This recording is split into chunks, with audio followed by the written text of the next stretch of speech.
How far would you go to bring yourself good fortune? Would you force yourself into positive thinking, visualizing good luck? Maybe try some feng shui? How about hip pocketing a rabbit's foot? Or spending hours in a clover field, relentlessly scanning for the four-leafed variety? Maybe you'll do something crazier. How about burying yourself alive for 24 hours because you saw some Russians do it online whose whole world's changed forever for the better? Or maybe you decide to write a screenplay, find a little dough, hire a killer crew, an amazing cast, and try your luck at making a feature-independent narrative film about a down-in-the-dumps stoner who decides to bury himself for 24 hours and all hell breaks loose. Well, that's exactly what happened to our two guests, writer-director Paul Boyd and co-writer Kara Scobey Brown of the movie I, Challenger. And we are happy to share in their good fortunes on this episode of $5 Buzz.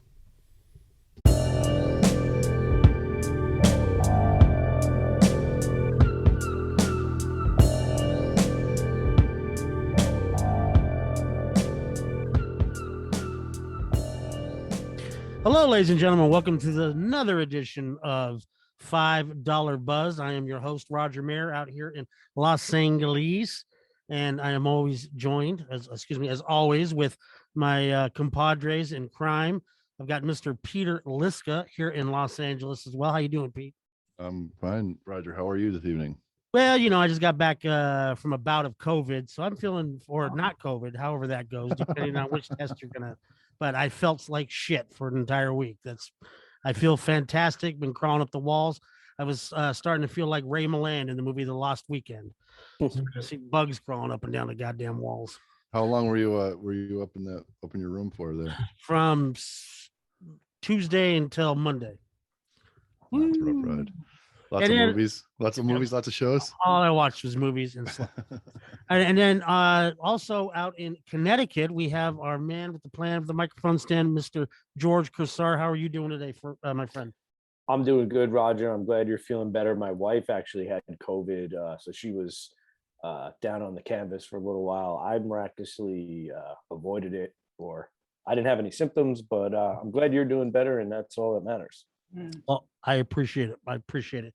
Today, I'm very excited that I've got two people that not only do I know personally, but two people that I'm proud to call friends, actually, on the show, who have just recently completed and out as of January 11th, have a motion picture called I, Challenger.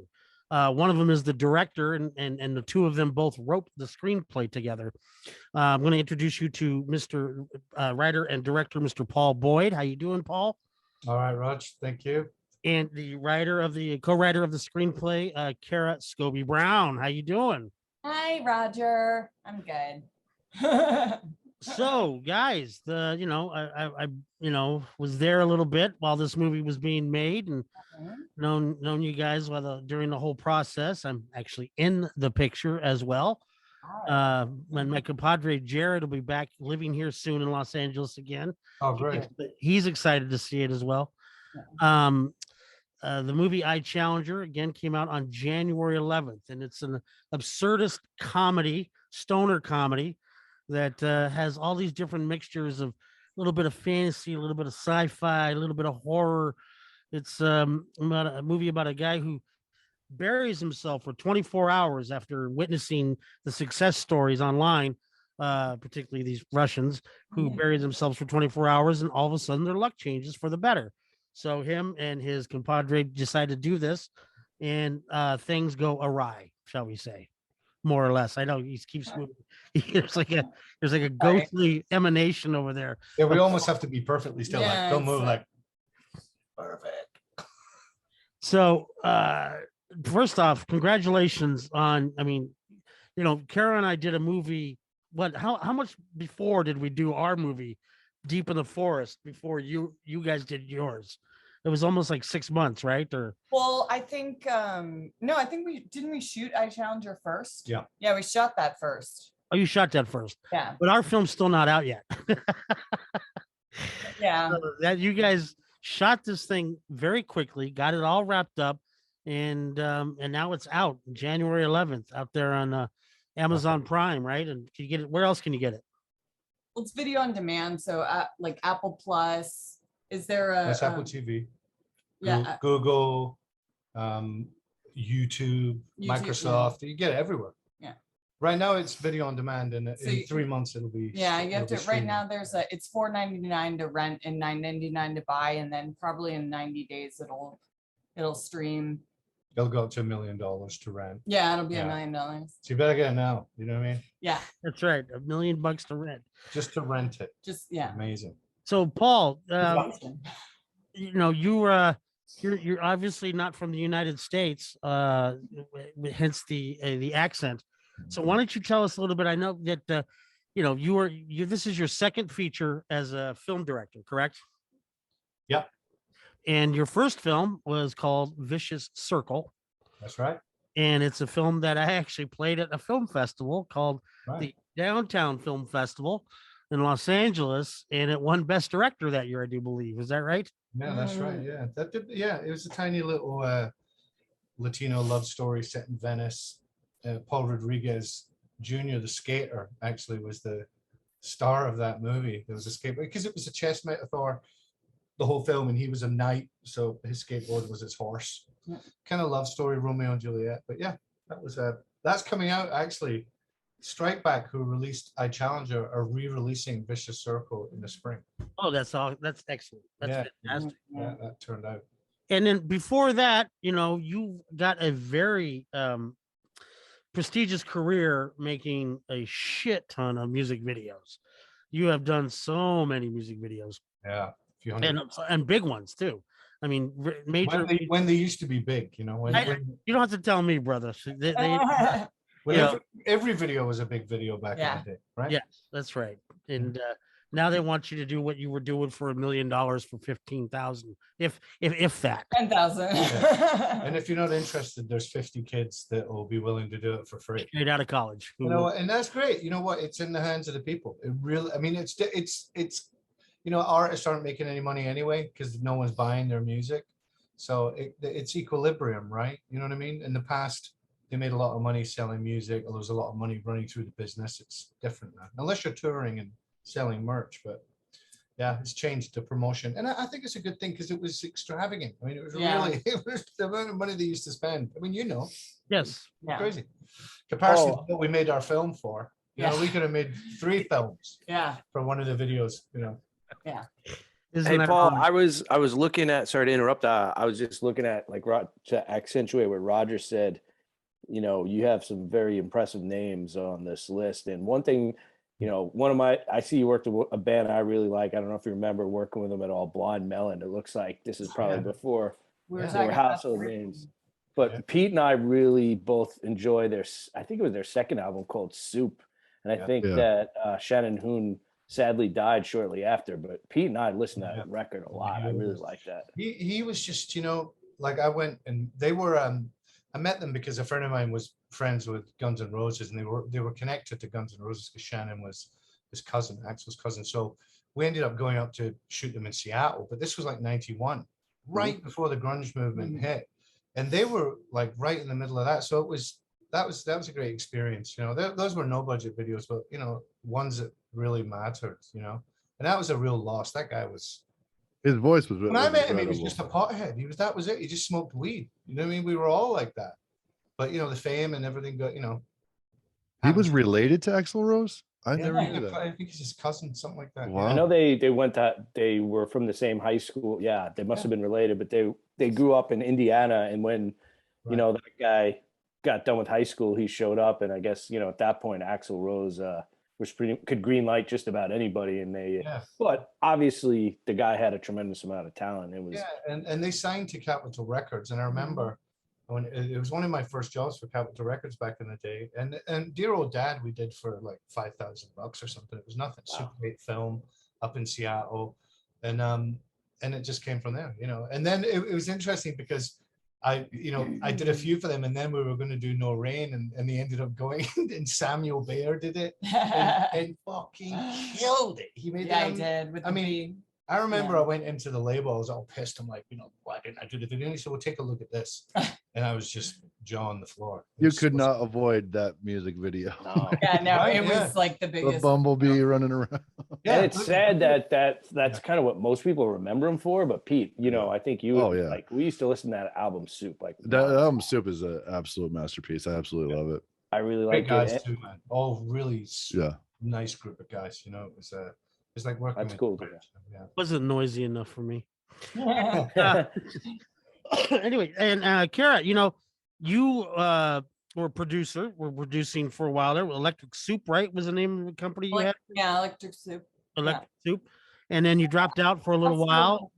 Huh? Sorry. What were you about to say? I also worked on like hundreds of music videos. That's where I kind of That's right. Yeah. cut my teeth as well.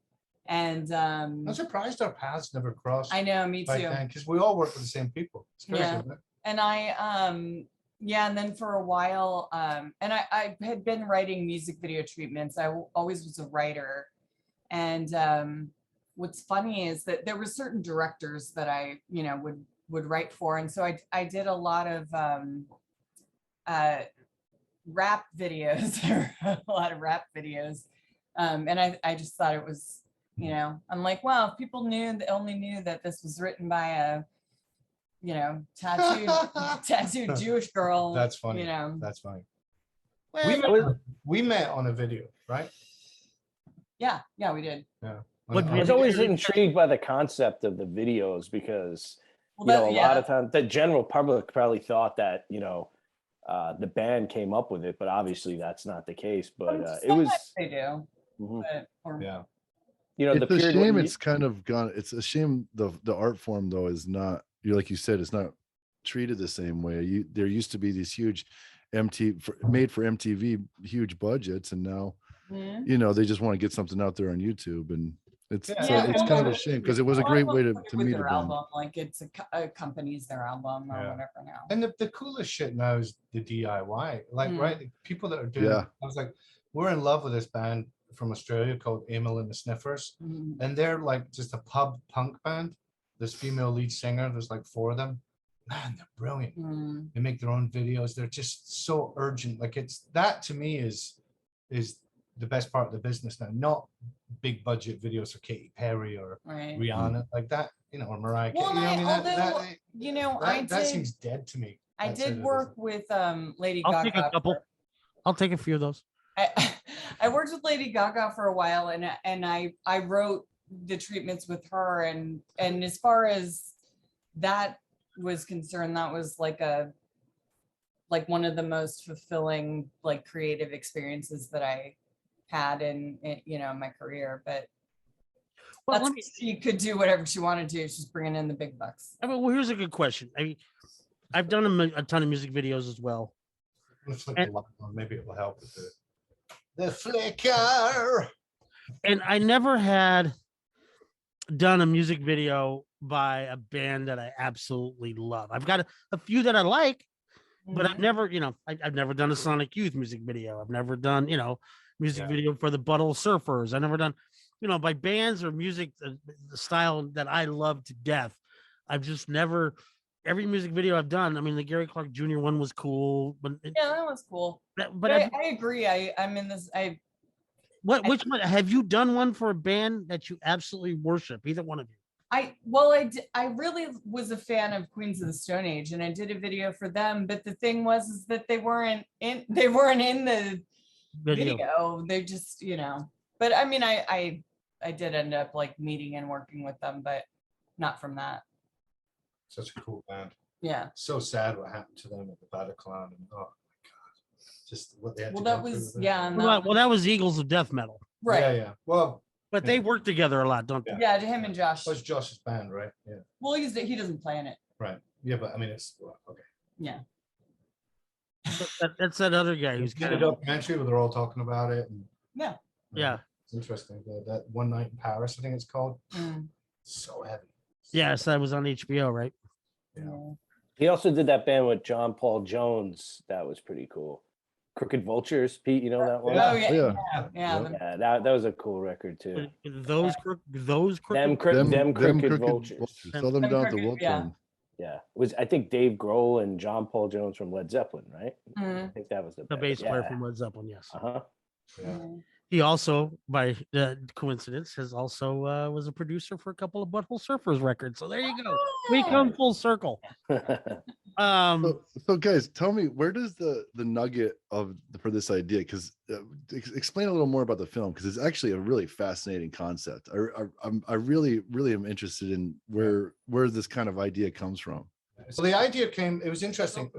We knew we set out the task that we were going to make a film, and we set a date for the film before we had the script. Like that was we set a target. My brother passed away. I had a little bit of money, and I'm like, you know what, we're going to do it. So we set a date. Come back, and I moved back to LA to basically to work with Paul, because we had gotten back in touch, through social media when I was in Atlanta. So I came back here, and so we knew we wanted to make a stoner film. That was kind of, it's such an undersubscribed market. Let's make something for, that about a subject we love. We were always. We knew we wanted to make something fun. Pot. We knew we wanted to make something funny about weed. And then for the longest time, I'd been writing contained thrillers. Someone's trapped in the trunk of a car. I wrote like 5 of them, and I started thinking about doing that for this. And Cara did research, right? Tell her. Yeah. So I started just doing research, and I found this story about a guy in Russia, and it's funny because it wasn't kids in Russia. It was a 35-year-old man who had buried himself in his garden. He was going to bury himself for 24 hours. Obviously, it was much longer than that, but he died. I mean, he died. The article was about how he died doing this, because his air pipe came out or something like that. And then I found one other instance of somebody trying to bury themselves that got killed doing it. and that was an issue that we kind of batted back and forth. I'm kind of more of a cynical, dark humored person, and so I'm like, no, he's got to die. I give the ending away. Wanted him to die, right? It was like, he's got to die.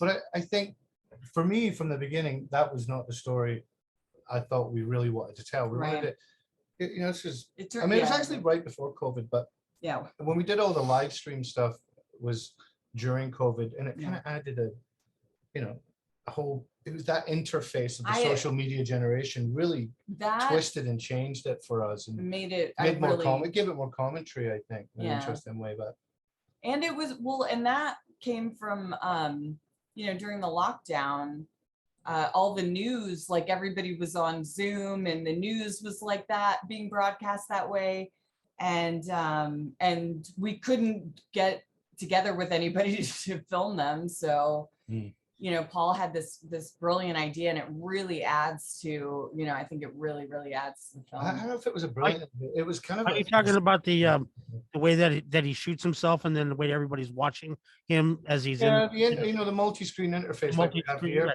Yeah. That, because originally we were going to shoot 20 vignettes right through the city of different people watching the live stream. And then COVID happened, and we're like, well, fuck, how are we going to get actors out in the middle of COVID? So then it just was a brainwave, because we're all on Zoom, and I'm like, that's how to do it. So then we ended up just sending a brief to all of our friends all over the world, including you. And then people started sending in videos, and we didn't give them anything other than react like this. Yeah. So I'm going, well, is this going to work? This is totally experimental, but it all works. There was a set of rules of what you had to follow. Of 8 genius. It's genius. It's genius and prescient. It's, absolutely smart. I love that. And because everyone was at home, right, and no one was working, and everyone was on their computer, I'm like, because people are like, oh, I don't want to fucking do it, I'm not sure. And I'd be like, look, it'll take 5 minutes. Literally, it will take you 5 minutes. And then luckily, when Roger got involved and Jared, then we ended up going beyond that frame of just the interface and going into their story, which added a whole other humor element. Because when we went into it, it was kind of a black comedy. We didn't know if it was going to be funny. Well, I have a comedy background. You're not funny. But you know what I mean? Like we weren't going into it like, oh, this is a barrel of laughs. Right. We didn't know if it would be funny. And the responses we've gotten have been, that's been a big comment, how fucking funny it was. And we're like, I have no idea. I was the most surprised at how many people were like scared Yeah, during yeah, it. yeah, that's And true. you The know, film. Okay, the way the film is shot and put together, it comes off right at the beginning as a comedy, and as the film develops, as things start to get more and more intense, the minute he puts himself in the box, yeah. shall we say, shit starts to get heavy, man. I mean, you have a couple different side plots that raise the crisis or the conflict as it approaches, but the primary conflict is that we have our man in this box, and everything is great at first, and it just starts to, that claustrophobia, that pit. That's what I was just about to say. The conveying that claustrophobia Yeah. and getting that emotion going, especially with humor, has got to be a fucking wild ride. I love that. I absolutely love the idea. I mean, yeah. Sorry, you're it right. invokes that one Tarantino did it in Kill Bill with the coffin thing. That it builds part two when she breaks out of the coffin. Incredible There's tension. an entire movie with Ryan Reynolds called That was that was a major inspiration because I saw that film and I was like, I went to see it, a special screening, and I'm like, okay, they're gonna come out of the box. They never left the box. Never. 90 minutes. Yeah. Wow. Like, yeah. So when we were putting this together, because I knew the thing is, a lot of my friends never went to see it. They're like, I don't want to fucking take 90 minutes. So, true story. So with this, we knew we could temper that balance. Do you know what I mean? We could temper the balance of how much time we spend in the box. But you leave the box quite often. So that's but the thing is this: the reason why it gets scary in the box is because you don't like him in the beginning. You get to like him. You end up loving the guy, and then when you go in the box with him, it's like you're right there with him. You begin to care about what's going on. And his journey to the end of the box is really metaphorically in subtext about him journeying to the underworld to confront his past, because the past explains who he is and why he is. So that's what that all means when he goes into the box and he has to literally confront his demons. But yeah, at the heart of it, I'd say it's an existential journey that we both were interested in exploring, because he had just lost his brother and I was coming back. I lost my husband a few years earlier, and we, and death was looming over it. But, but also, the idea of a box, like we were all in boxes here, right? I mean, we can't live in and Sid's already in a box. His apartment is a box, right? All the windows are newspapered. Yeah. He, it's about not wanting to be seen, but yet you're on the internet, people seeing you all the time. These superficial relationships, Fucking great. Love that. Oh, my new Is that a cat, Raj? That's my new. oh, I love It's him. Mabel. Oh, it's a girl. Mabel. Mabel. Yeah. Anyway, and that actor who plays the man in the box is Mr. James Duval, who, as anybody knows, been in everything from the Greg Araki trilogy, Doomsday Generation, and Nowhere. He was in was he in Modfuck Explosion in the beginning of his career. Yeah. He was in Independence Day, Gone in 60 Seconds, and of course he's Frank the Rabbit in Donnie Darko, among so many other things. And Jimmy's been working for a long, long time. Worked with him, know him personally too, and he will be on here in a future episode. So tell us about. I mean, a lot of the film you write the film, but of course it's having the right actor play the part. Yep. And then that just changes a lot of stuff that you might have thought, was going to go this way or that way, that is imbued by the actor. So talk a little bit about that and how you came upon James to play the part. Well, I've known Jimmy for probably 20 years. And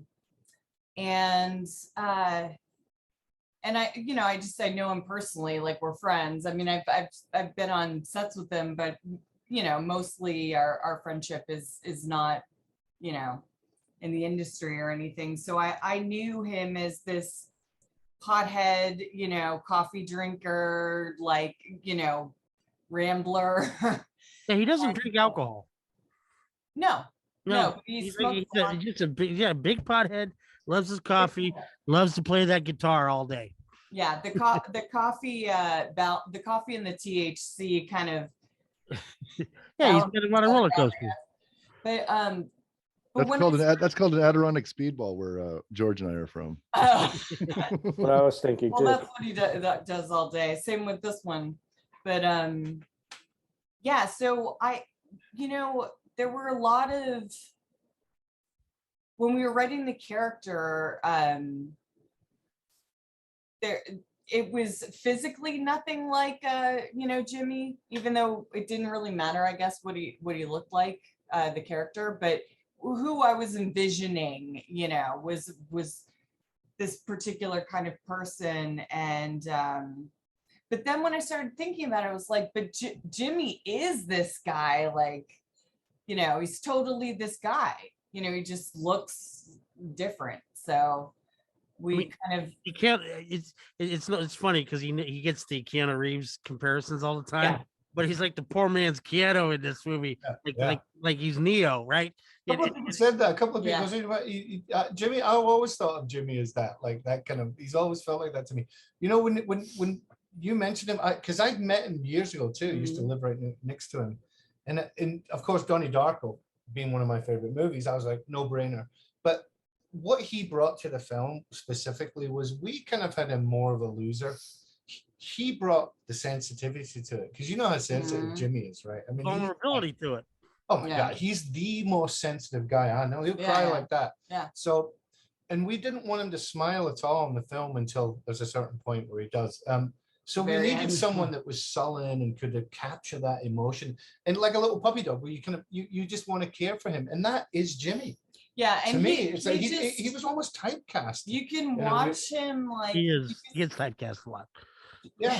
Yeah, but he doesn't, because he ends up playing like cops and shit. And weird things, and I'm like, but this character, like, this is how Jimmy like really is. It's just Jimmy. But that's the closest to his actual personality I've ever seen put on camera. That's yes. And it felt natural to me, because I'm like, he doesn't really have to do much. He just has to, and because he understood weed and the whole thing, that seemed easy to me. And also with his experience, because it's like casting's destiny, right? I think we even had this conversation when we were right before we shot the film, Rog. We were debating it. I mean, Roger's been involved in the film since before we shot it. So it was really a big question. And to me, Jimmy was just funny. Like, there's something funny about him. Like when he's at the door with the kids, he just, I don't know. He's like, I don't know. He's a natural performer. I know. And I've got loads of footage of just him messing around when we weren't shooting or whatever, and it's all funny. A lot of good BTS stuff.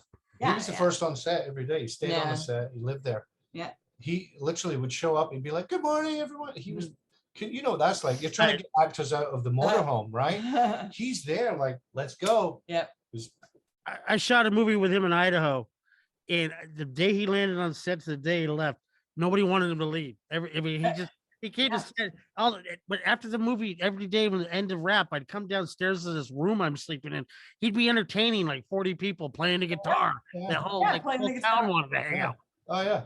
Well, he was like that. The guys who actually owned the houses that we filmed in, there were two houses next door to each other. One we used for production and one we filmed in. In the beginning, we're like, yeah, Jimmy, and after day 4, day 5, they were like, he won't stop playing music like all fucking night. He's in there. Oh, it was brilliant. Yeah, he went deep with this role. I mean, he went true method. Yeah, he became Sid, like, to me. Well, and he privately told me that he enjoyed this role more than any role he's done in the last 10, 12, 15 years, because he's just he has sort of been typecast, or he's been put into a lot of movies that, shall we say, the ones that go nameless and faceless for a while. So he's been buried under a lot, and he's just gotten almost tired of acting. This is what reawakened him, is what he said. Well, and I wanted well said. He's been a close friend of mine for so long, and I really am so glad that this, that we were able to do this project together, and that he was able to really have a role that he could, Well, come on, this movie's about stunted growth, right? yeah. And that's Jimmy. I mean, that's me too. We're all like that. We're Yeah. fucking, we're like big kids. And that naivety, that kind of like, idealistic, like that's what this character needed. Like underneath the surface of his depression and his anxiety and the whole dystopian vibe he has is like a positive heart, right? Yeah. It's just how he rediscovers it in a way. Yeah. It's like he's lost in his own. Well, I think a lot of people are, and that's why I felt like this, even though it's, the film is stylized and it's, a crazy story. I feel like it's a lot of people are in the situation that he's in, or that, and that was even before the Yeah, it's a humanist film, and it also touches on a lot of populist themes that is Well- sort of endearing to all of us right now. It seems to have a social commentary on how the Zoom is affecting everybody and how your online presence. And I find my interest is certainly peaked into into everything you're saying. It sounds absolutely awesome. It's a dichotomy, right, of how devices isolate us because we spend time on our devices, but they also but in the same way they connect us because we're actually spend more time interacting with people and seeing them. And so that is interesting to me. And he goes from being one person alone, being watched by his friend playing video games, to have 10,000 people. The search for an audience, the search to be followed. It's interesting. As Logan's like, I've got over 1,000 followers. Like the way he says it, it's like followers. It's like Jesus Christ. I mean, I've got that's how I see it. I'm like, followers. Even the word followers is so strange. So we put a lot of biblical metaphors in the film: the ascension, the baptism, the resurrection. It's all in the film. Because even when the holy rollers come into the movie, like there's a lot of subtext to kind of question our own perceptions of life and death. I mean, it's all in there if you want it, but it also works on a surface level as being like a silly stoner movie. I hope it works on both levels. Well, yeah, it does. It just depends on how far you want to dig in, or not. It just depends on the red pill or the blue pill. Yeah. How far you want to go. But what's interesting too is that I had, and we had already, written the film and probably shot it at this point, but there was a story in the news where this man had he wanted to kill his wife, and he enlisted the help of this kid that he played video games online with, that they had never met in person or anything, and he totally planned this whole murder of his wife and stuff with this kid, and I'm thinking like, wow, he must have really thought that they had like that's some best friend kind of shit. That's catfishing. It's interesting. That's like that Lawrence Kasdan film, I Love You to Death.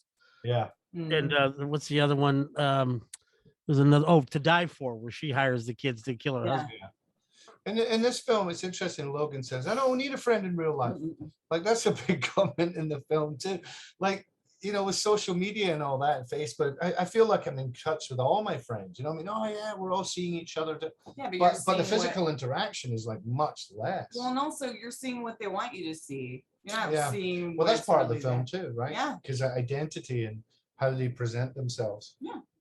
Like Logan says he's 19, 20. I mean, what is he, 15? I don't know. I mean, that to me, it's an open, Well, he's definitely still. Logan, played by Coy Stewart. Coy Stewart, who is great. Bless his mom. He still needs his mom for big decisions. He plays the straight guy, which is interesting because a lot of the comedy actually comes from him, right? And his reactions to Sid. But he was great. He just clicked in.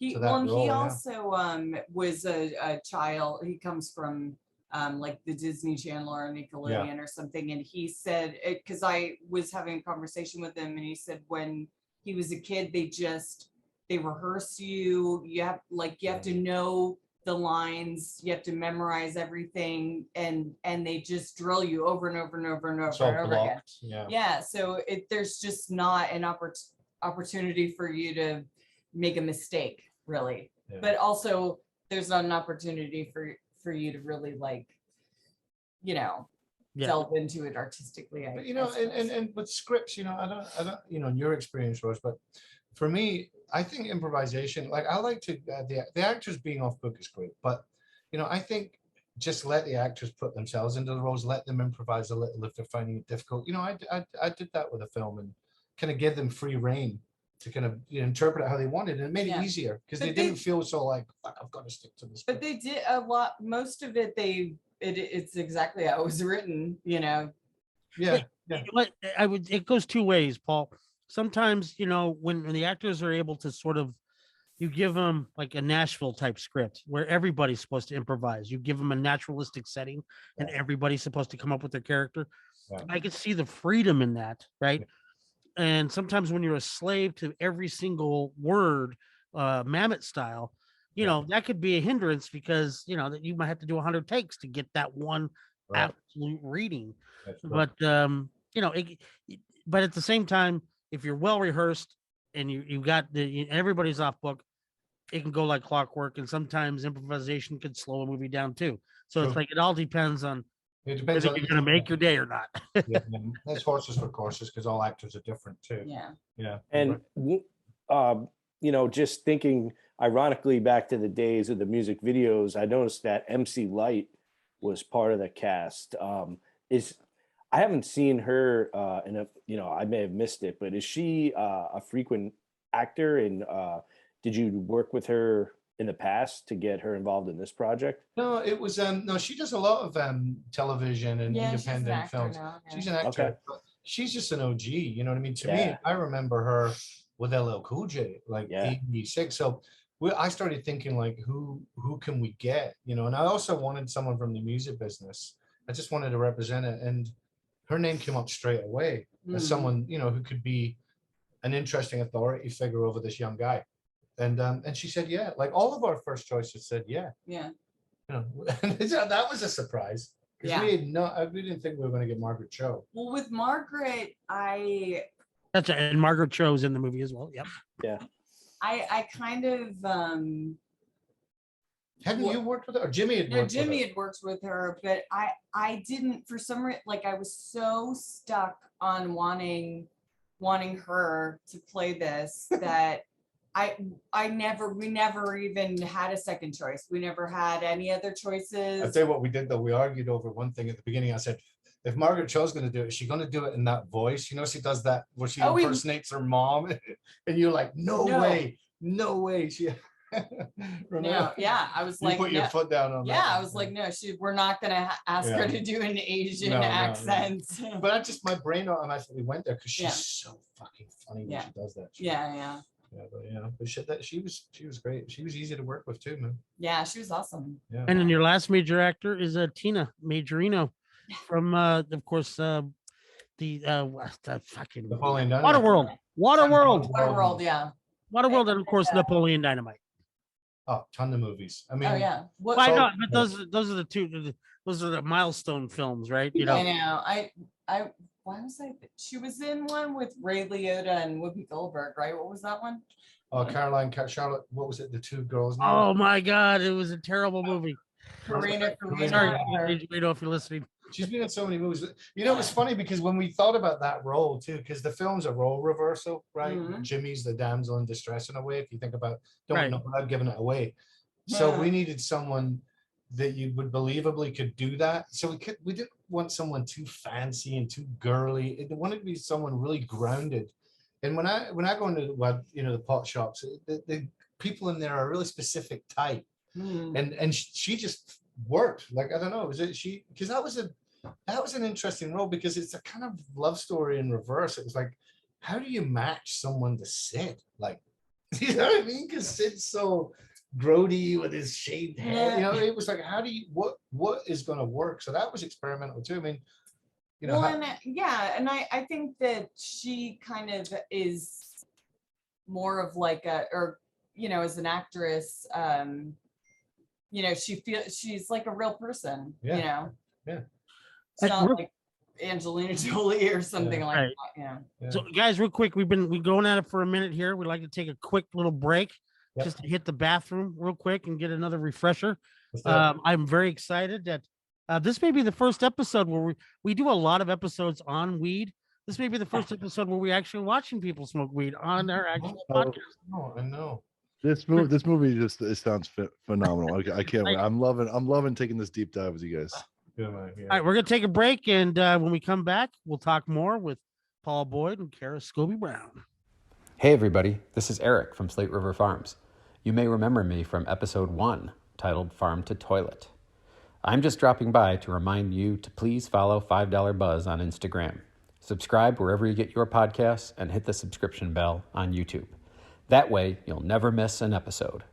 The Buzzards have some great content locked and loaded for season 3. I know I'm excited. Also, please check out Slate River Farms' website and our socials. We raise and sell certified grass-fed, grass-finished beef and pastured heritage breed pork on our 4th-generation family farm in upstate New York. Order online and we'll ship our goods directly to your doorstep via one-day shipping for all of New England, New York, New Jersey, and PA. From our pastures to your doorstep, life gets crazy. At SRF, we believe in peace, love, and pork chops. And we're back with Paul and Kara. And, we were just having a conversation about a recent film. Pete, you just stepped off, but have you seen the new Macbeth film yet with Denzel Washington and Frances McDormand? I have it. The screener, it's sitting there staring at me. I want to. I hear it's good. Is it good? None of us have seen it. Yeah. We were gonna watch it last night. We were gonna watch it, and then tonight.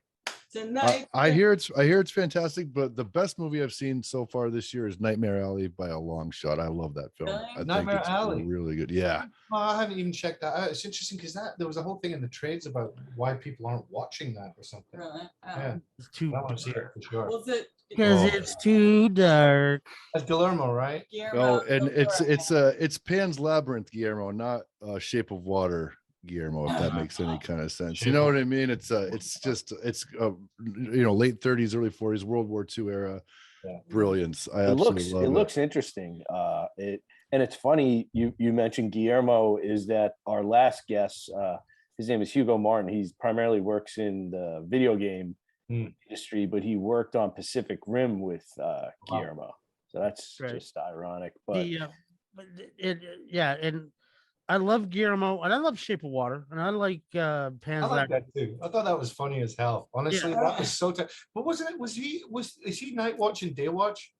No. Night Watch was a Russian film. What was his first film? It was The Orphanage or something. No. What is it called? I know. Oh, his first film was called Kronos. Kronos. That's right. I'm thinking of somebody else. Yeah. And that because you remember he did his films were he's from Mexico, so his films were Spanish and shot in Mexico to start his career. And I believe his first American film was Blade. Wow. I Yeah, love it it. was, With our friends Donal, and they're all in that one, aren't they? That first one. And then he did Hellboy. Hellboy, right? Yeah. So it's funny how he goes from the. I mean, he was doing it for them because he also did The Devil's Backbone, and he did a couple other. He had these really great Mexican films that were artfully done, and you could tell they were from him. And then studio system, he did what you're supposed to do, right? He did movies for them, made it with his little flair, his little style, but it pleased everybody. They were successful, and then once he got the reins, it was all him, baby. Pan's Labyrinth was a shocker. There's some scenes in that where, like, the head crushing with the bottles. It was just like. Well, I actually I was working at the Syndicate and Cafe Effects in Santa Monica at the time, and Chris Ledoux. I think they won like an Academy Award for the for the work. The visual effects won the Oscar. Also, so did Guillermo Navarro, the cinematographer, won Best Cinematography, and we work with his business partner Ernesto a lot. Ernesto Lamelli did his stuff with them. Roger, we went to that art exhibition with Vanessa and Jeff based on Pan's Labyrinth, art based on Guillermo del Toro films, right? What was it? Remember downtown? We went to that thing that one I time? didn't go to that fucking thing. Yes, you did. No, Yes, you did. no, I didn't go. I was probably curmudgeonly going, no, I don't want to go see the movie. Shit. Anyway, so guys, so we're I challengers out, and that's we're gonna keep plugging that away, and as the Only $1 million to rent. $1 million. Yeah. Now, so I do know that during COVID, you guys snuck another one in there that you did together, right? Mhm. And what can you talk a little bit about that one? It was, right in the middle of COVID, and the statistics of people dying were just, the numbers were going up worldwide. And all I could think of was these poor people, these families watching their parents and their loved ones dying in hospital and not being able to be there. Mhm. And this was happening. And it was, it was interesting because that prompted the rise of Zoom, right? Zoom became proliferated. It'd been around before, but so there was me seeing this happening on the news, and then my mother living in Spain being sick, and me not being able to get there because of travel restrictions. I was like, oh my God, if something happens to her, I'm going to watch her die on Zoom. So my mind just starts, really, because I couldn't get there for almost a year. Yeah. And then, so we said, okay, that's a film, a family experiencing the death of a patriarch on a video conference call, the disconnection, the confusion, the whole thing. Because some people were dying within 48 hours. It's still happening. Yeah. People that aren't vaccinated get sick. So that was the initial idea. And my concept, being that we just did all the live stream and I challenge are using webcams, all of it was using webcams. I thought we could do a film this way. Mhm. So we knew we needed a platform, and we couldn't get in touch with Zoom, being that they're in Korea or whatever. We tried. We also set a date a couple of months in. We're going to do this thing over 3 days in August, 8 hours a day with all the actors at home. So we did that, and we pitched it to friends at Google, and Google got behind it and allowed us to use the Google Meet browser as an interface. They set us up with a team in the UK to record it, and we spent 3 days in August 2020 doing the film, and we got some great actors. Oh, we had amazing actors. Yeah.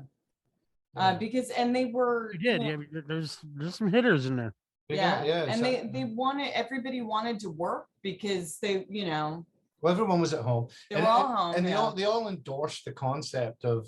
Well, give a name. Shout out a couple of those actors. Well, there's Danny Houston. Danny Houston. There's Lynn Shay. I mean, because there's so many. Yeah. But it all kind of started around Danny Houston, right? Kind of helping. Yeah. Yeah, because our He was producer, like the first person to get the kind of attached to the film. Yeah, he came on. Who can't and- relate to that concept? I mean, how many people, died, and not only that you couldn't go visit them, but there's no funeral, or funerals were put off and all that stuff, man. I mean, Well, I remember seeing a photo in a newspaper, it was in like the LA Times or something, and it was all these iPads that they were charging at the hospital because for the patients to see their oh families. my. and so I was like, wow, And for me, what was happening at the time is a lot of people were shooting movies like this. They were realizing they couldn't, and they were sending big digital cameras to people's homes. The networks were doing it. Yeah. And I'm like, no. To me, I said the artifacts are as important. So everyone did it on their own cameras. They sent in the footage. We put it together. So when we had artifacts of people freezing, and we used that editorially to cut out all the pieces of dialogue we didn't want. So all the artifacts ended up being something that really helped us, because it has to feel live, right? The whole film is 1 hour and 10 minutes, and it feels like it's happening live. So we did it like a group call, but then we broke off to sidebar calls where 2 people are calling each other. So we go from 20 people to 2. So knowing that going in, we improvised the whole film. Yeah. We just broke it down into 20 segments, because all these actors are professional. What a concept. And we just gave them like their Detailed family tree, family tree, and detailed like character descriptions. Yeah. So they knew who they had beef with, or who, So where it got really interesting right, was that we were in the process of putting this film together, and George Floyd was murdered by the police, right? So we're now going, Danny Houston calls us and he goes, you think this is relevant anymore? COVID, this is like last June, right? Yeah. I'm like, yeah, I think COVID's going to be around for a minute. He goes, yeah, but what's happening outside the windows right now with George Floyd and Black Lives Matter, we have to address that. So we said, okay, let's make the family a blended family. And so there's a parent, the parent, because it's 3 generations. You've got the grandparents, the parents, the kids, and the grandkids. So we created conflict in the family where 2 of the parents are going through a divorce and are separated, and we made 1 black and 1 white. So it's a blended family going through the shit of the death. At the same time, George Floyd is going on outside the window.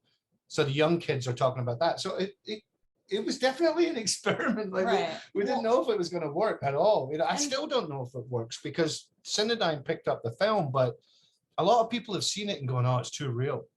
I think it works. I don't know what that means though. I know. I said that means it's a success, doesn't it? Because if it's like, what does that mean? It's too real. That's like the dumbest thing to say. It's like, I know. Yeah, motherfucker. I think I kind of get it though. I kind of get it, because it's too real, because this is what we're doing all the time.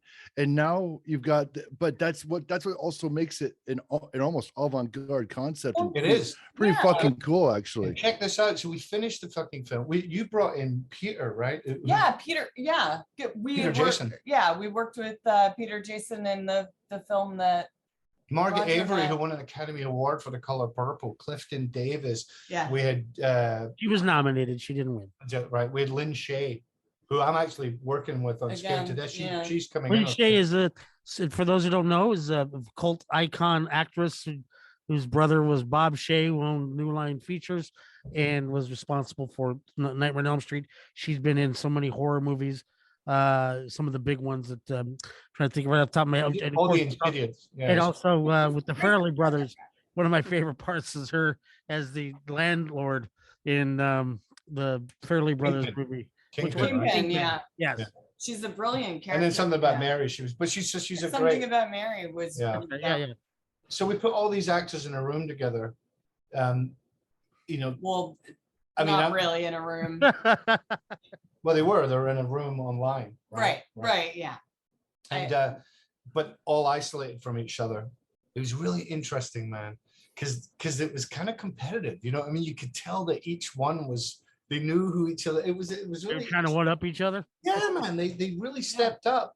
And what we did was we did a dry run, I think, didn't we, for a couple of days before, where we went through everything. Yeah, we did it, done it a couple times. And then we just went for it over the 3 days. And but it's been interesting, because a lot of sales agents saw the film and they're like, oh, I don't know about that. It's dark. This isn't really a movie, which it is. Now, a friend of mine is like, are you interested in music? Well, I know we can't have music. Right. It's not going to be real. He said, well, I know the guys in Culture Club. And I'm like, can you get to Boy George? They said, yeah. They sent the film to Boy George. He wrote the song for the fucking film, right? The end of the. This was even, but it was before before we'd even finished. You guys came back and told me that while you guys were still making the fucking movie. I was like, we were still making it. So he writes the song, and he writes the song in the title of the movie, which is we are gathered here today, right? So we get the music. We're like, we can't fucking believe what George. It's so great because of the crying game, right? I mean, that's all I'm thinking. And we hear it, and he's like, we are gathered here. It's very. It's like he's taking a note from David Bowie, Lazarus, and it's very there's a lot of emotion in it, and it's just really brilliant. So then Roy, who's the main songwriter in Culture Club, he wanted to do the score, and I was very reluctant. George did the song, and then I was like, well, take the film and just score it. Show me what you want to do, just to give me an. He put the fucking score on this like cello, like, because you've seen this family go through this emotional thing, man. When you put that on, it was like, yep, we'll keep that. It just worked, and it was subtle, and I fought at that first. I was like, no. Well, the whole thing was experimental, so it was, you just don't know. And but that's part of the fun, you know what I mean? Because to me, it was the concept. I was like, even if it doesn't work, the concept alone of putting the thing together to me was an interesting enough challenge. You know what I mean? Well, and everyone came together. Everybody wanted to participate. And you know what, Raj? Cinedigm came on. All the actors are going to help us do publicity and. Oh, that's great. That's fantastic. Yeah. Well, there was just one quick question about that. I mean, without getting too deep into the weeds of the technical minutia, but this must present some kind of editing challenge. I mean, are you presenting it like everybody's got an isolated shot and you're cutting between that, or is it in a grid form kind of thing, or are you going back and forth? I mean, that must be a total an interesting challenge. It was. The film starts with the spread of information between conference calls. Mother calling son calling ex-wife calling their child, spreading the information of there's going to be a call and what's happened. Those are all 2 screens and 3 screens. And then when the conference call happens, the Google Meet happens at the beginning of Act 2, and the nurse turns on the camera and they all come on screen. And it builds over 10 minutes to about 20 people. And then we keep cutting away to individual conference calls. And then, so, I mean, it gets pretty heavy in there. I mean, sidebar conversations. I just think it was an important film to make, whether it's a good film or a bad film. That's the thing too, we were so compelled to make this. That's the thing about art, is that, like, yes, it's we felt compelled to make this film, as did apparently other people wanted to get involved. We didn't make it like, hey, we want to make a lot of money off of this. No, we did it as a nonprofit. And SAG gave us waivers on every actor donated their time. All the money's is going to be charity. Like everyone did it on a ticket. We didn't pay any of the actors. It'll be an interesting document to look back on, because it is a time capsule, in a moment in time. It's a fantastic concept. Really cool. Bravo. And I think the actors that we brought gave credence to it. I mean, I think if we did a bunch of novice actors, maybe it wouldn't have worked. But you believe these people. Do you know what I mean? Because they can act. So you're in there. You're just So that was it's going to be interesting to see how people react to that. I thought at first that people would just get it, but I think the people that we've been talking to, Roger, are all in sales. What the fuck do they know? You give them something new, they're like, how do we? They don't know what, if they can't see it immediately and understand exactly what box it goes into. They freak out, dude. Fucking tale as old as time, isn't it? I challenge her. It's multi-genre, and. But you know what, man? We're big and bread. Like, we're trying to do it our own way. It's not. Love it. We've been in the business too long to just be trying to make, films that either, fit into some box or, accidents. I welcome those. I've been a filmmaker for 40 years. You know what I mean? Since I was a teenager. To me, the stuff. Like, in other words, there's a famous, Werner Herzog says, storyboards are for cowards, right? He's right. I did 2 books of storyboards for the film, right? 100 pages. And on set, didn't bring them out. Because I already knew, I designed the film inside my head, planned it out, and then on set, just rock and rolled it. And only because of what Werner said. I was like, but then I think well, maybe I shouldn't have done a storyboard at all. Maybe I should just show up on the day with the actors and, but my years in training, planning is fucking important. And when you're Stacey would disagree with Werner Herzog. So I'm just saying that everybody has their own little point. And so would the Coen brothers, and so would Alfred Hitchcock. So they all storyboarded like motherfuckers. So I mean, there's something to be said for both, whereas Lars von Trier doesn't, right? Whereas Mike Lee does not. So it's like it all depends on who you are as a filmmaker and what you're trying to accomplish. And I think being prepared and doing the storyboarding everything out, and which ended up the editor. The editor had used them. The editor used you're right. them. He used them as a map. That was actually, you're right, because when I storyboarded, I'd storyboarded it like cuts in the dialogue, just because I wanted to visualize it myself. Because we were working in a little house, little rooms. I'm like, wow, how the fuck am I going to make this continually change and be interesting in a small space? Man, we set up insane challenges for ourselves for, Yeah, we for a did. 12-day shoot to be Well, underground. because when we had Crazy. decided to do this, and I'm still kind of astonished that we're, that here we are and that the film's been released and everything. I'll be astonished if it spreads word of mouth and people actually, and it gets a following. That's what I'm hoping for. Is that, and I'm totally prepared for the long haul. You know what I mean? If it takes time, but I hope that It has all the components of that. Well, it's like that's what the other the other film. I mean, the stoner film, I could see people, that's something they're going to find immediately. The other film, when people want to look back, on the era as a time capsule of something that existed during that period.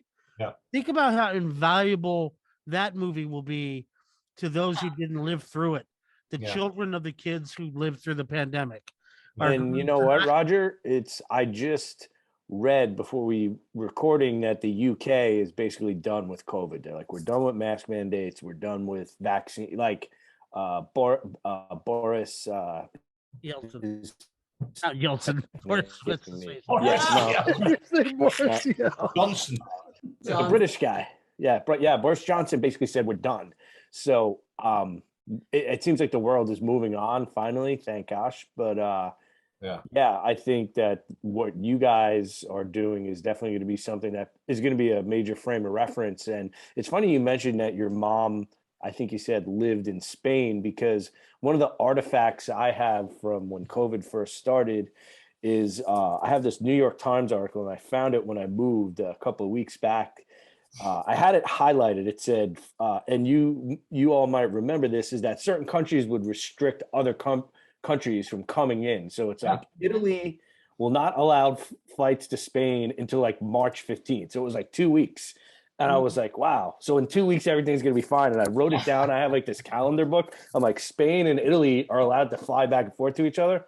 And obviously this went on. This problem has been going on for a long time, but I mean, I remember that. And I remember watching a lot of Italian news stories. Because Italy was just in the beginning, just getting overwhelmed by COVID. Oh my God, like where my mom was, they couldn't go out. If they were in a car, they had to wear a mask, even if you were in a car. And it could only be 2 people in a car. And she was isolated for months. She didn't see someone for like 3 months, and we couldn't get there. And then her cancer overcame her in 2021, and she passed away in March. Check this out. I couldn't get to Spain for a month. I had to get permission from the Spanish police, not the government. And just the drama, just to try and get over there, you wouldn't believe it. You wouldn't. The Eurozone was very, I remember watching the Italian footage before, here in the US, and it was just very, very dark and very disturbing. And that's what really I saw. Almost draconian. Yeah, you know what, and it's what's interesting, Roger, is when we did the pitch for the film to the actors, the summary, the director's statement says 50,000 people have died. It's about to hit 1 million, right? So, and back then the politicians were saying, "Oh, it's going to be over by the summer. It's going to be over," and it didn't. But I agree with you. I think Omicron is seeing the shift towards, we'll get a vaccination every year, you'll get a shot, and if you get it, it will be like a cold. And thank God, because I can see the light at the end of the tunnel now. I can, because of how it's all turning around. So many of my friends have got it, the Omicron, and they're vaccinated, and it's just like a cold for a couple of days. So I think we're going to see the curve ahead. Well, and I think, and also just back to the film in terms of like mostly what we were trying to say was, it was also about the secrets that people keep in their families. And that's true. Because the producer was part of the inspiration, because he said that one of his friends, when their parents died on their deathbed, they told this secret about his life that just unhinged the whole family.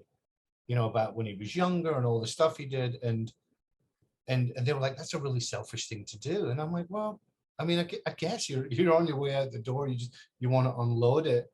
And that was a debate. We debated that, whether that was the right thing or the wrong thing to do to expose the truth. So that became a key in the film too. There's a The confession. one dying was unloading, or the one dying. Yeah, the one guy. Yeah. So he makes a video like, but that comes after he passes. Yeah. You're like, oh, by the way, and then they all watch this thing, and you're kind of left like, what the fuck? Yeah. But there's a Kafka-esque vibe to it. I'm telling you, it could work as a play. Yeah. It really could, and that's what I'm hoping happens. Is Mm-hmm. that you get a bunch of actors together and they've set it up as a play, because you don't need it, you need one space. Yeah, that's true. Well, it invokes the idea that, and it's something that George and I have definitely talked about, and Roger, we've all talked about, is that this whole experience has been kind of a great reset on a lot of things. People are staying home more, people are reading more, people are doing things that you probably should have been doing and not so inundated with media and everything else. But now this huge reset that's forcing you to stay in and get closer to your family and find and maybe be a little more truthful is happening in that. And that whole concept certainly speaks and invokes that kind of emotion that I think a lot of people are trying to figure out. And so, you know, so I salute that. That's like, it's a great it's like you work in this business, and I've worked for a long time, and you know, especially after doing a lot of promotional stuff and commercials, you end up feeling soulless, because like, well, what am I selling? Like, it's okay, I could make beautiful art, but so then when we felt compelled to do it, it felt important. Do you know what I mean? It felt like we have to do it. Yeah. There was no, do you know what I mean? Even if it was wrong. I know that difference, man. Yeah. I know what you're talking about. And now we're going to do, and we're actually doing another one called Relapse, about a musician stuck at home relapsing on opioids and having a nervous breakdown on the internet. Yeah. You know, so we're dealing with that, and that we're going to do very similar. We're going to shoot in the house for a week, and then it's like an intervention that happens online. So similar context, but with more film actually. Yeah, I mean the pandemic within the pandemic, I guess. I mean, before COVID hit, there was this opioid crisis, and that didn't go away. Talk about it a lot on this show. Of course. It got worse. It's got like 5 times worse. Yeah, it's just, and there's also the fact that this country has just ignored mental health, for so long. It's just now all of a sudden people are like, oh, you know.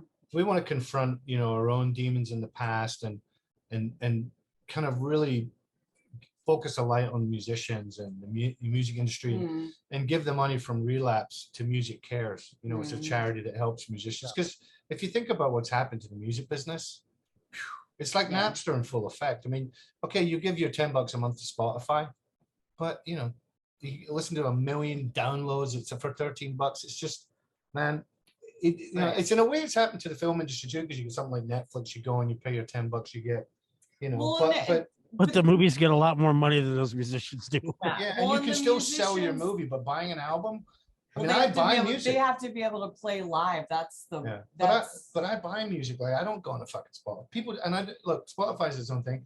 If I want to listen to a person's album, I will buy the fucking thing. Right. And, that just seems like people don't do that anymore.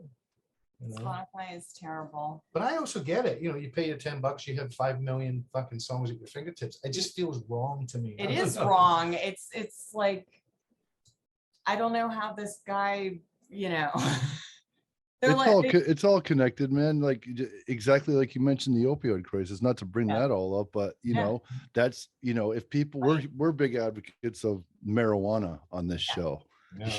In many ways, and how much can that affect people and help people way more than this opioid crisis ever has. And I mean, believe me, we go down the rabbit hole. Opioids work on a pain scale, right? It's a 0 to 10 pain scale, and they'll give you opioids from like 3 to 6. When 0 to 5, weed will handle it. But they'll just automatically give it to you. And I've got friends that have a THC pill that they're trying to get, like a legitimate FDA approved. They're going through it right now. It's just like, I don't know. That business is so Yeah. It's the biggest criminal enterprise maybe in the history of the world. It really is. Quite honestly. All right, I want to change it up real quick as we Please.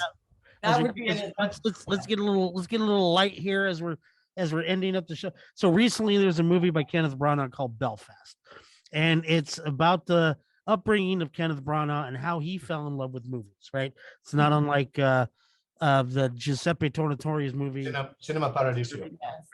Has some similarities to that. So a young boy in Scotland. So tell me, when did you what was the movies that kind of hit you as a kid that powered you into wanting to become a filmmaker? Oh my God. Well, my grandmother used to take me to the movies at the weekend when I was little, because she would watch us and she'd love the movie. So I saw every black and white Western, but it was Jaws, really, because we lived in the north of Scotland. Our age, it's always Jaws or Star Wars, man. It was a tiny little village in the north of Scotland that looked like Amity. Harbor, beach. I fucking didn't want to take a bath. That movie scared the shit. That made me realize the power, because I ran out of that movie 5 times before I could even get through the film. That's awesome. And that did it for me. And I got a Super 8 camera young, and the whole movies became films. I joined a band, started filming the band. It just evolved in a really natural way. But I thought I was going to be a painter. And so I went to do a foundation course, which is 1 year before a degree. And all my paintings were triptychs. And the teacher's like, "You're fucking storyboarding, mate." He's like, "These are sequences." And he kicked me off the course, and I was brokenhearted. I thought, what have you done? And he was right. It was. Don't make movies, kid. Don't paint. Yeah, that was it. What about you, Kara? What's the movie as a little girl growing up? Oh, I was weird. I grew up in Virginia, but I went to an art magnet school. I was a different, I was the oddball, I guess you could say. You don't say. Didn't really fit in anywhere, But yeah, my mom, my mom is an amazing woman, and she loves art and has always been has always told me to be true to myself and not to care what anybody else thinks. But what film though? Come on, what's an early film that really got you? When you were a kid. Well, yeah. Man, I look back upon my time. I remember seeing Nightmare on Elm Street in the theater, Roger. And I saw it. I was 15. I'm older than you, so yeah. That scared the shit out of me when I was a teenager, man. And The Exorcist, it took me a long time to see that movie. That is a brilliant film. That truly changed me. I loved that shit as a kid, though. Yeah, I loved that horror stuff as a kid. In the 80s, the horror, you couldn't give me enough horror, man. Texas David Chainsaw, Dead, Night of the Living Dead. Shit, I was all that shit up. Dead Alive, Oh, yeah. Speaking of big filmmakers that will go on to win, but that's Peter Jackson, right? Peter Jackson, yeah. Peter Jackson. What was the one he did before Dead Alive? Brain. Oh, no, there's Damage? there's Meet the Feebles, and then before that was with all the puppets, the X-rated puppet movie. Yeah. And no, not Brain Damage. What the fuck is it? Remember it? No, but I've seen it. It's very disgusting. It's so bad. It's beautifully disgusting. Yeah. It's so. And Eraserhead. I remember seeing Eraserhead in the theater. No, that's the movie that changed me a I lot. think I was about 15, and seeing Spike Lee, She's Gotta Have It, had a big impact on me too. When I was about 18. I think for me, like great one. John Waters was a big. Oh yeah. Yep, Pink Flamingos, Female Trouble. So Yeah. good. And it was Bad Taste was the movie we were looking for. Yeah. And Jarmusch to me was Yeah, Jarmusch is an amazing filmmaker. To yeah. me. Stranger in Paradise on a double bill with the movie Birdie by Alan Parker with Nick Cage and Matthew Modine. Great double bill. Midnight on the train. Midnight. No, what was it? With the train with. Mystery Train. Mystery Train. His third feature. They do a whole time slip in that with the train horn. Remember, and it signifies the different timelines, because they structure it in such a way that you think it's all happening linear. Yeah. And then you hear the horn and you're like, okay, we're back there. I thought it was so clever. Really great filmmaker. Jiffy Squid, that fast food seafood restaurant out there where you can get fast food squid, Jiffy Squid. Little Tom Waits doing a radio announcement with Screaming Jay Hawkins and Sink Lee in the scene. Anyway, so guys, I want to thank you for your time. I want to remind everybody to go out and rent iChallenger. It's on all the VODs out there. You can find it very easily. Challenger on your search engine. It's not going to break your bank, and you're going to have a wonderful, wonderful experience. Believe me. Thank you, Paul, and thank you, Kara, very much for being here. Boys, you want to say something? Go ahead, George. Yeah, I'm looking forward to seeing the film. It was interesting when we talked to Boone a couple episodes back, and my daughters are really getting into watching The Mandalorian, and we got like 6 or 7 episodes in, and we see Boone. I'm like, he was on the podcast. They were so excited. So I'm looking forward. I mean, this doesn't sound like one to watch with a 6 and an 8-year-olds, but it'll be. I like seeing. Get it. Yeah. And it's funny, guys, just in closing is amazing. they both wanted to watch Jaws so bad. And I'm like, are you sure? Are you sure? So I turned it on, and like maybe 20 minutes in, the smaller girl ran out and she gave up. The older girl stayed in, but it's amazing that film still, like, generation to this day are still really into it. So thanks for coming on, and I'm looking forward to seeing the films. And lastly, your boy George's story is better than mine. I used to be roommates with a guy back in Williamsburg who was dating the lead actor who was playing Boy George on stage in New York. So Boy George did a story of his life, and the main actor was dating my roommate. And I mean, those guys could party really well into the night. I'd be getting up to go to work, and they were just coming home, and it was 2 trains passing in the night, but really enjoyed Boy George. So that'll be cool to hear his music. Yeah, for sure. Yeah, it's great. Pete, thank you guys. Absolute pleasure speaking with you. I will leave you with this. When you're talking about inspiration, and it was based on an article. I'm sure you guys are familiar with Bob Geldof and his song "Tell Me Why I Don't Like Mondays." And the origination of that song is because he read an article in the paper, and it was about a 12-year-old girl who went to school and shot everybody up. Right. And when the judge asked her why she did it, she said, "I don't like Mondays." And I think that song is brilliant. I think Bob Geldof is brilliant. I think it's brilliant when you get inspiration from, media sources and weird stories like that, and things that you guys did to put that stuff together. I think is pretty fucking cool. So thank you. To us, when all the things come together, that's the sign that things are working, right? Yeah, man. So like a it sounds like James is like this incredible, piece of that puzzle too. I can't wait to see it, man. I really can't. He's amazing, man. Yeah. He really is. He's a great guy. Well, thanks, fellas. Much appreciated. So I want to thank everybody out there for listening to this latest edition of $5 Buzz. If you have any questions or comments, ideas for guests or topics, please email us at $5buzz. That's FIVEDOLLARBUZZ@gmail.com. And we'll get back to you as soon as we get done burying ourselves for 24 hours. See if our goddamn luck won't change. Thank you, ladies and gentlemen. Peace out.